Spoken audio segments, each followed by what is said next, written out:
അഷ്റഫുൽ ഖൽഖ് സല്ലല്ലാഹു അലൈഹി വസല്ലം തങ്ങൾ അതിൻ്റെ വിവരണങ്ങളായി സമൂഹത്തെ ബോധ്യപ്പെടുത്തിയതും മുസ്ലിങ്ങളല്ലാത്ത പലരും ജീവിക്കുമ്പോൾ അവരോട് വർഗീയതയോ ശത്രുതാ മനോഭാവമോ വെച്ചു പുലർത്താതെ അവരോട് സൗഹാർദ്ദത്തിൽ ജീവിക്കുകയാണ് വേണ്ടത്.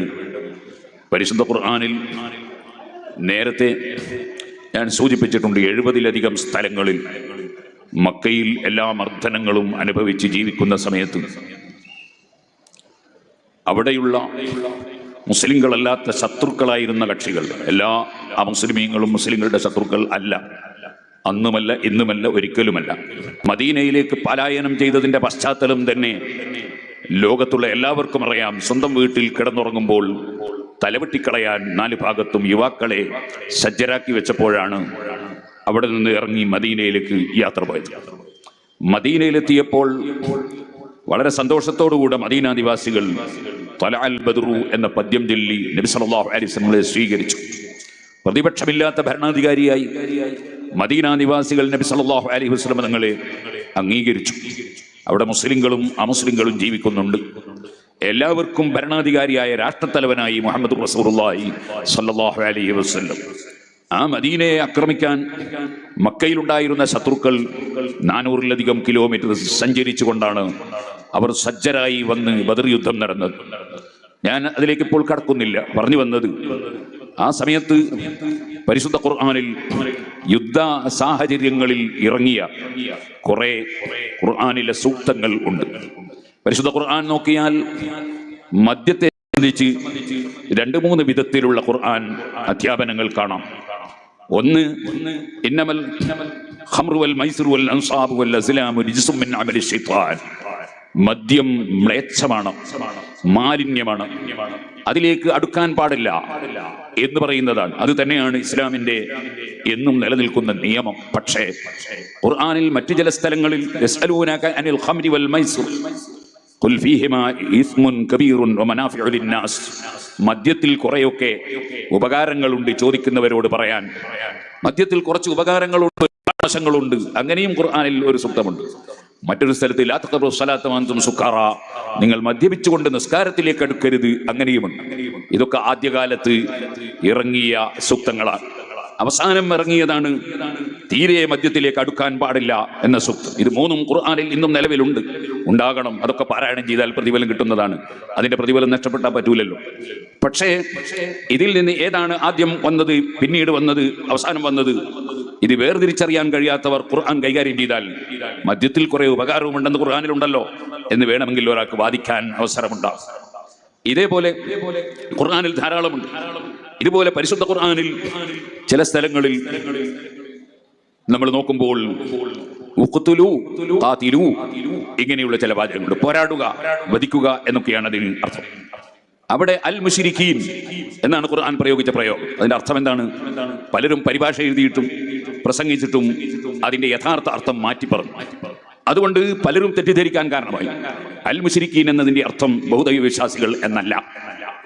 ഞാൻ മനഃപൂർവ്വം തന്നെയാണ് പറയുന്നത്. അൽ മുശ്രിക്കീൻ എന്ന് പറഞ്ഞാൽ ഏതൊരു ബഹുദൈവ വിശ്വാസികളും എന്നല്ല അതിന്റെ അർത്ഥം. അങ്ങനെയാണെങ്കിൽ വെറും മുശ്രിക്ക് എന്ന് പറഞ്ഞാൽ മതി. അൽ എന്ന ആ 2 അക്ഷരം ആവശ്യമില്ല. മുശ്രിക്ക് എന്ന് പറഞ്ഞാൽ തന്നെ ബഹുദൈവ വിശ്വാസി എന്നർത്ഥം കിട്ടും. പിന്നെ എന്തിന് ഖുർആൻ അൽ മുശ്രിക്ക് എന്ന് പറഞ്ഞു?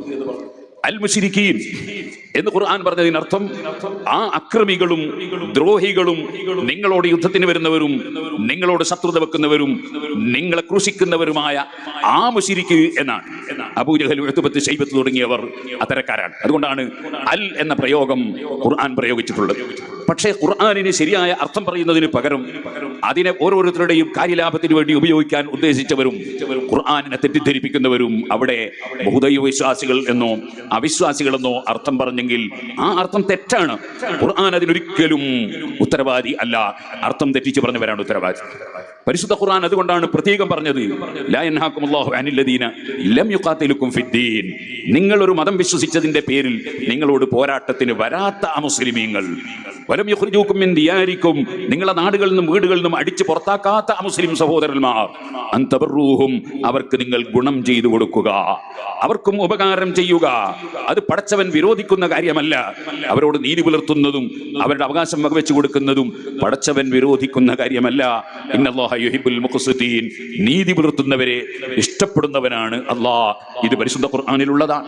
അപ്പൊ ഇത് വേർതിരിച്ച് മനസ്സിലാക്കാതെ ഖുർആനിലെ ചില സൂക്തങ്ങൾ എടുത്ത് അർത്ഥം മാറ്റി ഇസ്ലാമിനെ തെറ്റിദ്ധരിപ്പിക്കുന്ന വർഗീയവാദികളുണ്ട്. മുസ്ലിമീങ്ങളിൽപ്പെട്ട ചില ആളുകളെ തീവ്രവാദികളും ഭീകരവാദികളുമാക്കി രംഗത്തിറക്കാൻ വേണ്ടി ഖുർആൻ ദുർവ്യാഖ്യാനം ചെയ്യുന്ന ചെറിയൊരു വിഭാഗം അങ്ങനെയുമുണ്ട്.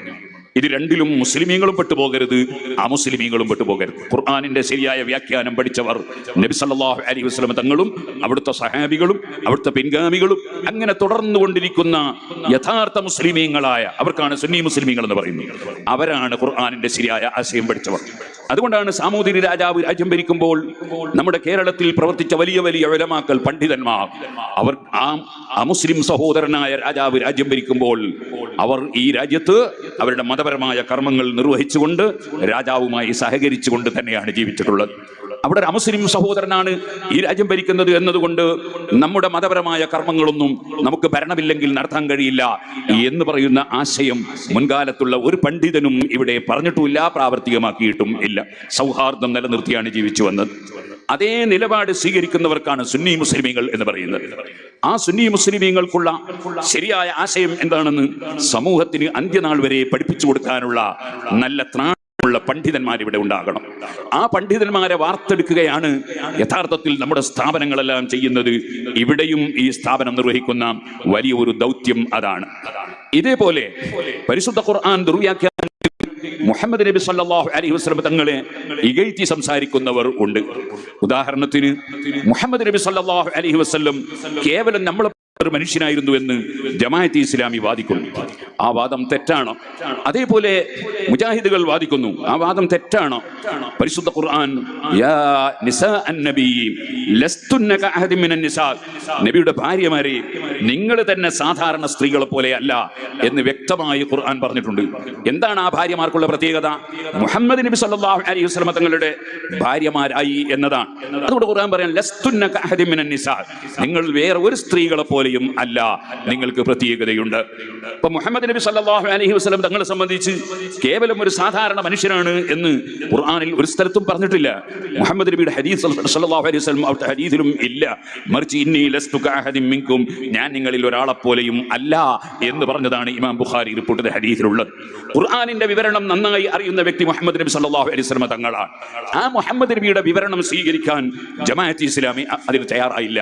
അവർ മുഹമ്മദ് നബി സല്ലല്ലാഹു അലൈഹി വസല്ലം സംബന്ധിച്ച് മറ്റു മനുഷ്യരെ പോലുള്ള ഒരു മനുഷ്യൻ തന്നെയായിരുന്നു എന്നാണ് 1980 ഡിസംബറിലെ പ്രബോധനത്തിൽ എഴുതി വെച്ചത്. അവർ ഈ പരിശുദ്ധ ഇസ്ലാമിന്റെ വിശ്വാസവും കർമ്മവും നശിപ്പിച്ചു കളയുക എന്ന ഒരു ഡ്യൂട്ടിയിലാണ് ജമാഅത്ത് ഇസ്ലാമിയും മുജാഹിദും ഒക്കെ പ്രവർത്തിക്കുന്നത്.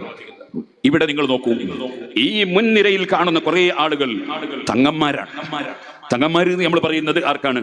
സാധാരണ നിലക്ക് നമ്മൾ പറയുന്നത് നബി കുടുംബത്തിലുള്ള നബി തങ്ങളുടെ പേരക്കുട്ടികളെ സംബന്ധിച്ച ഇവിടെ കുറെ തങ്ങന്മാരുണ്ട്. ഈ തങ്ങന്മാർ അവരൊരു ആദരണീയ വ്യക്തികളാണ്, നബി സല്ലല്ലാഹു അലൈഹി വസല്ലമയുടെ പേരക്കുട്ടികളാണ്, നബിയുടെ കുടുംബമാണ് എന്ന് വിശ്വസിക്കുകയും ആ നിലക്ക് അവരെ ആദരിക്കുകയും ചെയ്യുന്നവരാണ് മുസ്ലിമീങ്ങൾ.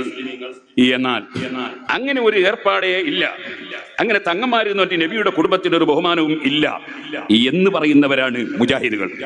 ഇത് നന്നായി മാന്യ മുസ്ലിം സഹോദരന്മാർ മനസ്സിലാക്കണം. എന്നത് പറയുന്നത് നമ്മൾ പലപ്പോഴും സുന്നത്ത് ജമാഅത്തിന്റെ ആശയം പറയുമ്പോൾ ചിലരുടെ ധാരണ ഇവരെന്തിനാണ് വിമർശിക്കുന്നത് എന്നാണ്.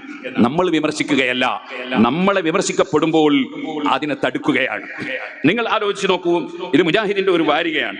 ഇസ്ലാമും പ്രവാചക കുടുംബവും എന്നാണ് ഇതിൽ സുല്ലമി എഴുതുന്ന ലേഖനം. ഇതിൽ പറഞ്ഞത് എന്താണ്? ഒരു വ്യക്തി പ്രവാചകനായി എന്ന നിലയിൽ അദ്ദേഹത്തിന്റെ കുടുംബത്തിന് യാതൊരു സ്ഥാനവും പ്രത്യേകതയും അള്ളാഹു നൽകിയിട്ടില്ല.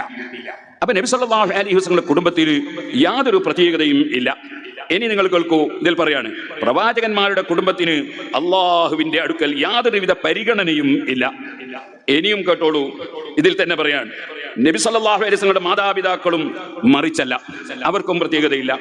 ഇനിയും അതിൽ തന്നെ പറയാണ് മുഹമ്മദ് നബി സല്ലല്ലാഹു അലൈഹി വസല്ലമ തങ്ങളുടെ കുടുംബത്തെ നമ്മൾ ആദരിക്കുന്നതിന്റെ പേരിൽ നമ്മളെ വിമർശിച്ചുകൊണ്ട് പറയാൻ, കുടുംബ പോരിശ കൊണ്ടും ഇല്ലാത്ത കറാമത്തുകൾ അവകാശപ്പെട്ടതുകൊണ്ടും സ്വർഗം കരസ്ഥമാക്കാൻ സാധ്യമല്ല. കൃത്യമായ തൗഹീദും തഖ്വയും ഉണ്ടെങ്കിൽ മാത്രമേ സ്വർഗം കരസ്ഥമാക്കാൻ സാധിക്കൂ. നമ്മളാരും ഇല്ലാത്ത കറാമത്ത് പറയണം എന്ന് പറഞ്ഞിട്ടില്ല.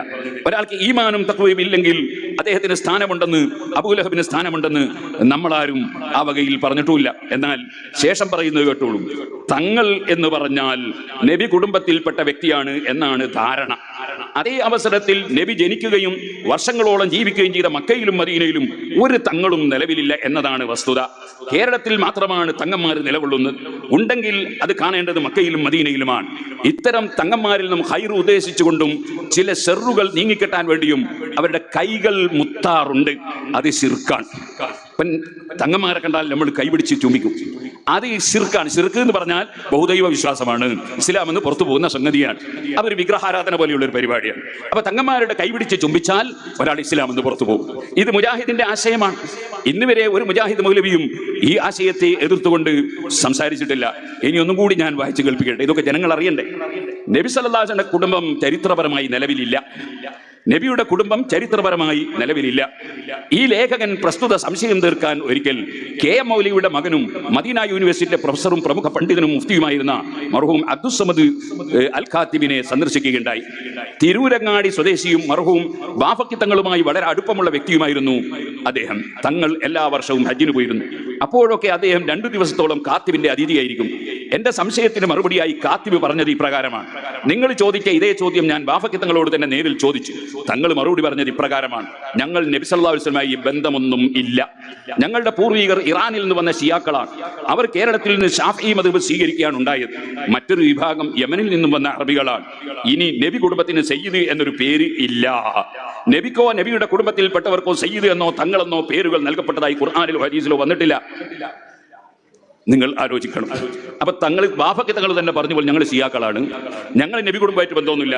ഇത് നിങ്ങളാരെങ്കിലും വിശ്വസിക്കുന്ന എനിക്ക് അഭിപ്രായമില്ല. കേരളത്തിലെ മുസ്ലിമീങ്ങളോ അമുസ്ലിമീങ്ങളും വിശ്വസിക്കുന്ന എനിക്ക് അഭിപ്രായമില്ല. പക്ഷെ ഇത്രയും കൂടുതൽ കള്ളം പറഞ്ഞ് നബി കുടുംബത്തെ നിസ്സാരപ്പെടുത്തേണ്ട ആവശ്യം ഇവർക്ക് എന്താണ്?